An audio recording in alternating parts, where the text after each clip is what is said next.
kumbiskii miyaa layga qubay kolaygii ii buuxay maantana kataantii miyaa layga kala tuuray kob abaara oo dhexe miyaa koora iga meeray kub miyaan ka jabay biixiyaan kabaya loo haynin 1,000 kurtoo dumar haddii laysu wada keeno kolna waxaan la helayn haween faadumoo kale eg ilmaha yaryari kolka ay waxwaayaan way ooyaan qayro iyo sawaxan bay isku daraan ilaa uu waayeel uga imaanayo oo waxa ay tabanayaan loo yeelo gacmahana loo geliyo dadka waaweynise markii arrin naxdin lehi la soo daristo waxna ay ka qaban kari waayaan way murugoodaan madaxa iyo dhafoorada ayay gacnaha saaraan kaftan iyo qosolna way kala tagaan waxyaabaha sidaas iyo kolka ay aadanaha waayeelka ah qabsadaan hadallada uu ku tiraabo oo tawaawaca ah ayaa calaacal la yidhaahdaa waxaa loo calaacalaa qof geeriyooday mid cudur halis ihi ku dhacay mid xoolihii dhaafeen oo cayroobay iyo wax si xun iyo maanla'aan kuu dhaafay oo markaa la joogo aadan waxba ka qaban karayn dhimashadu waa wax eebbaheen guddoonshay oo wax aan kolnaba laga meermeeri karin ha yeeshee waa lagu dirqinayaaye dadku raalli kama aha marka uu qofku geeriyoodo oo xabaalaha lagu soo hubsado ayaa guryihii lagu soo noqdaa halkii ay tacsidu tiil baa lagu kulmaa iyada oo qaraabo iyo saaxiibba la wada murugaysan yahay oo qaarna uu sida carruurta u ooyaayo qaar kalena uu goloda laalaadinayo oo haddaad la hadal maagto aan jawaab celin karayn qofka geeriyooda kolka loo calaacalaayo waxaa la sheegsheegaa wixii uu ku filaa iyo dhimashadiisu waxa ay dadka qaar u soo jiidi karayso oo guuldarro ah waa baxaale dadku ku dhasho inay ruuxa geeriyooda u baroortaan inkastoo la og yahay inaan bowhayni waxba soo celin karayn waxaa isna baxaale ah inuu dadku ka cawdo arrin dhammaaday oo kolkuu wax ka qabasho lahaa la isku laday gabowga ayaa isna laga calaacalaa markaasoo ah marka uu qofka jirkiisu dabco oo uu socodna tahli kari waayo dadkii tixgelin jirayna ay sahal ku dhaafaan haddii aanay quursanba dhibaatooyinka caynkaasa markay ku dhacaan ayay hal abuuradu ka mansoodaan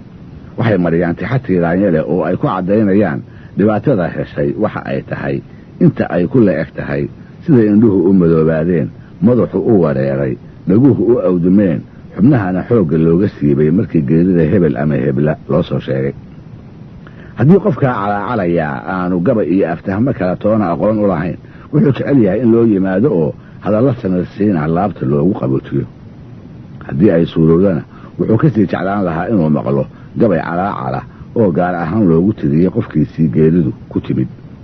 waxaaba jira dalal uu dadkoodu hanti ku bixiyo alifaadda gabayada calaacalka ah kuwaasoo rag iyo dumar u qaybsanay ay ka hor tiriyaan kolba maantaa qoyskii ay tacsiye u taallo haddana balaan u malag doonto raago ogaas oo lagu tilmaami karo boqorka maansada calaacalka iyo tiraanyada dhowr tixood oo calaacala ayaa raaga naga soo gaaray halkanse waxaan ku soo bandhigi doonaa tix uu ugu baroortay geeridii faadumo cilmi xuseen oo ahayd haweenaydii uu heliddeeda hawkarka daran ka soo marayee markay isugu jeclaayeenna la kala qaaday waxay ahayd gabadhii uu ila biyaala ku tilmaamay ee dabadeed magacaas caanka ku noqotay iyadoo nabad iyo naallo ku wada jooga ayay faadumo maalintii dambe reer aabbaheed u sadcaashay oo dhibaad iyo waxtarmo u doonatay sidii caadada soomaalidu ahayd danteedii kolka ay soo bogatay ayay soo rogmatay iyadoo ay rag badani gelbinayaan awr door ahina u raran tahay goor fiidah ayay reerkeedii ku soo beegmeen markaas baa raggii raaga xididka la ahaa ay la ahaan weyday inay goor habeena oo aan la arki karin awrta iyo waxaa saaran ay cidda geliyaan kolkaas bay isla heleen war habeennimo cidda awrta gelin maynee halkeenna aan ku furanno oo caawa iska seexanno salaadiina si awrta iyo waxay ku helan tahay loo arko reerka aan ku waabarisanno haddii marag dhawaaqaayo miidaamo dhagama leh waa tii lagu maahmaahaye waxay faadumo nimankii ugu jawaabtay caawa raage oo intaa ii jira ma kari karo inaan halkan ku baryee anigu ciddaan sii beegsanayaa idinku awrta halkeenna isaga furta waana inoo salaadii iyadoo dhex sii xaragoonaysa ayuu aad libaax dusha kaga dhacay oo so iyo sar waxay lahayd ka hirqaday halkaas ayuu raaga ku waayey ifka wax la keeno qofkii uu ugu jeclaa waxaa dhex maray derbi weyn oo aan la jabin karin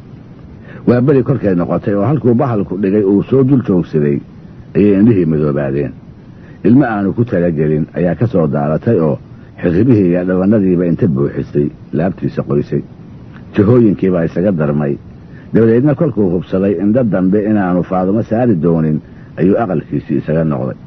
3 gelin markay hurda ka soo dhici weyday ee marba uu dhinac isu rogaayey ayuu arooryo hore wuxuu ku alaladay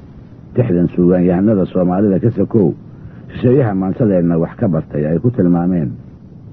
maansada caalamiga ah inay meelaha ugu sarraysa ka geli karayso waa tixdii uu ku lahaa raage sida koorta yuucub oo la suray korama buubaalah ama geelka reeb oo mirgihii laga kaxaynaayo ama ceel karkaarada jabsiye webi karaar dhaafay ama beela kaynaanahoo korow hayaamaya ama kaal danlay qaybsatiyo kuriya dhaali aabis ama habar kurkii keli ahaa lagaga kawsiiyey shinni kaaluf galay ama sidii koronkarkoo oomay xalay kololo aygii meledin kaamil reeruhu iyo kambalkiiyo ardaagii miya laygu keliyeeyey ma wuxuu rag igu kuunyayaa igu karaamoobay kumbiskii miyaa layga qubay kolaygii ii buuxay maantana kataantii miya layga kala tuuray kob abaara oo dhexe miyaa koora ila meeray kub miyaan ka jabay biixi aan kabaya loo haynin 1,000 kurtoo dumar haddii laysu wada keeno kolna waxaan la helayn haween faadumoo kale eg ilaahu kuu naxariisto raaga ogaas dhegaystayaal barnaamijkeenni fanka iyo suugaantuna maanta halkaa haynoo joog